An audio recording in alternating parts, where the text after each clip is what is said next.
तिमी हौ श्री कृष्ण चारै धाम, तिमी हौ श्री कृष्ण चारै धाम। भजन कीर्तन सत्संगले मानव जीवनलाई आध्यात्मिक शान्ति, सकारात्मक सोच र नैतिक कार्यतर्फ प्रेरित गर्दछ।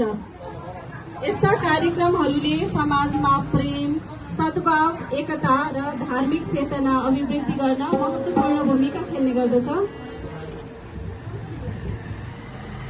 भजन कीर्तन आध्यात्मिक सन्देशहरूले हामी सबैको मनलाई शान्ति, आनन्द र प्रेरणा प्रदान गर्दछ।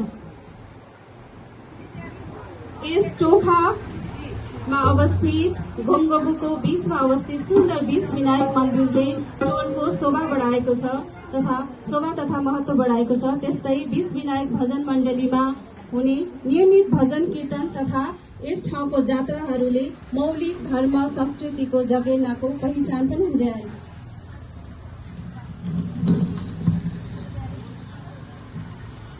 यस टोखा नगरपालिकाको वडा नम्बर 10 स्थित 20 विनायक भजन मण्डलको प्राङ्गणमा आज ज्येष्ठ शुक्ल अष्टमी सोमबार शुभ साहित्यमा राधा कृष्णको मूर्ति पुनःस्थापन तथा बाल गोपालको मूर्ति स्थापना गरी गुरुद्वारा पूजाआजा गरियो।